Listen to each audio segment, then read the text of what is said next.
Sonic 2 beats the first film at the box office. Sonic the Hedgehog 2 outran the competition at the box office and even its own predecessor. The first Sonic the Hedgehog opened in theaters in the spring of 2020 and grossed a very respectable $58 million in its first 3 days of release.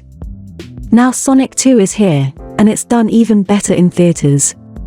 It opened to an estimated $71 million in American ticket sales. Sonic was one of the last hits in theaters before the COVID pandemic began to close multiplexes around the world, so the fact that Sonic 2 is off to an even better start is a very good sign for the movie and for the franchise. A Sonic the Hedgehog 3 seems inevitable at this point. The latest film brought back Jim Carrey as the evil Dr. Robotnik, along with Ben Schwartz as the voice of the speedy Sonic. It also introduced movie versions of Sonic's buddy Tails and the menacing Knuckles the Echidna, voiced by Idris Elba. The news was much less positive for Ambulance, the new action film from director Michael Bay. For Bay, this was something of a return to form, with critics praising the movie. It has a 69% on Rotten Tomatoes and calling it his best film in years. But audiences didn't care. The movie grossed just $8.7 million over the weekend, trailing not only Sonic 2 but also Morbius and The Lost City, which have both been in theaters for several weeks at this point.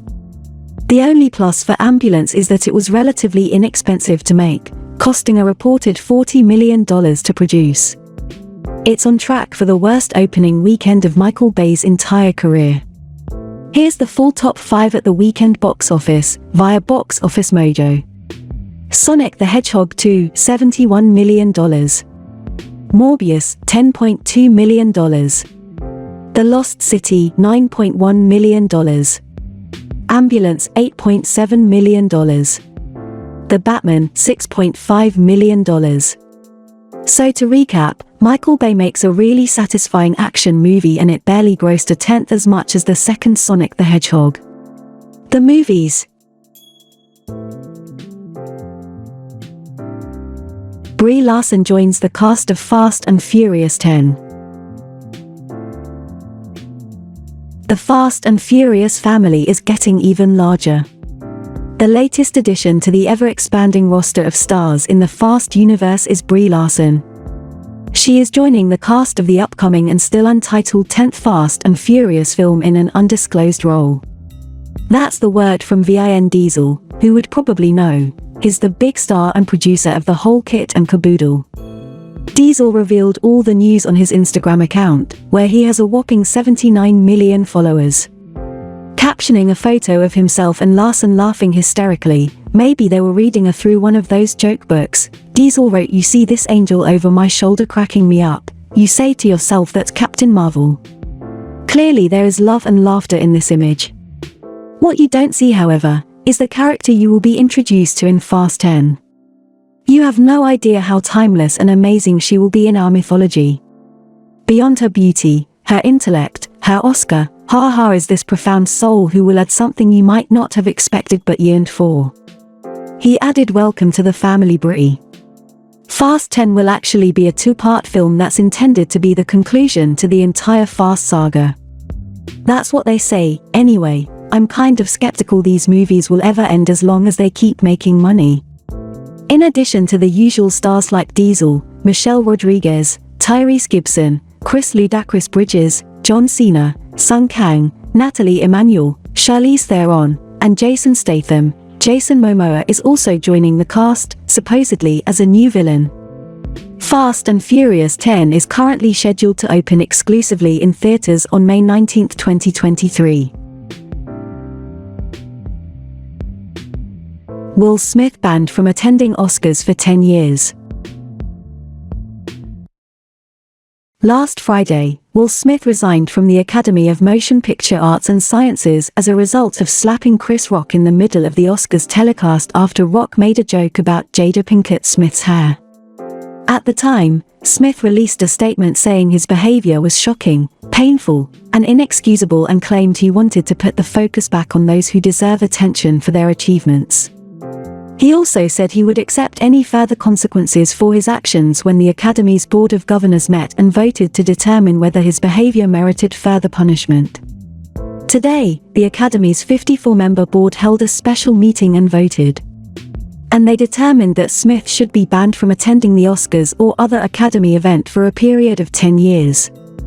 Saying they were unprepared for the unprecedented, the Academy apologized for not adequately the situation in the room. They said their action in banning Smith is a step toward a larger goal of protecting the safety of our performers and guests, and restoring trust in the Academy.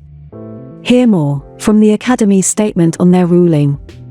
Today, the Board of Governors convened a meeting to discuss how best to respond to Will Smith's actions at the Oscars, in addition to accepting his resignation.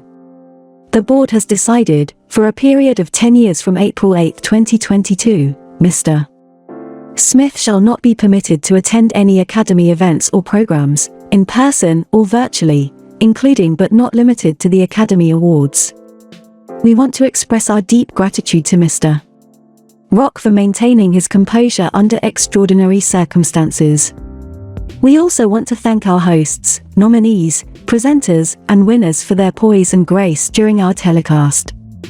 Note that the Academy didn't rule Smith ineligible to win a future Academy Award, or revoke the Oscar he won shortly after he slapped Rock at the Oscars. So theoretically, Smith could win another Oscar next year. He just couldn't attend the show to accept it in person. Is Disney Plus adding its first R-rated movie? When Disney Plus released its monthly YouTube video updating subscribers on what films and shows they could look forward to watching in April, it included a rather surprising title, Kiss of the Dragon. This Jet Li action thriller is one of the films Disney acquired when it bought the 20th Century Fox library from 2001. It's not a particularly remarkable movie, but its addition to Disney Plus would have been quite notable because Kiss of the Dragon is rated R for strong violence, language, some sexuality, and drug content. While Disney Plus has added some edgier material in recent months, including the Defenders television series that Marvel originally produced for an adult audience on Netflix, and they've recently made users update their parental control settings specifically to ensure younger audiences don't get their eyeballs on these sorts of shows, it still doesn't offer a single R-rated movie. If that monthly listing video had been correct, Kiss of the Dragon would have been the first R-rated movie in Disney Plus history. While several sites like What's on Disney Plus hyped the arrival of the first R-rated Disney Plus movie, Disney later reached out to explain that the film's listing had been a mistake. Kiss of the Dragon is joining Disney Plus on April 29th, but only in Canada, not the United States. While the American version of Disney Plus has restrictions on R-rated material, many international versions of the service do offer adult-oriented films and shows.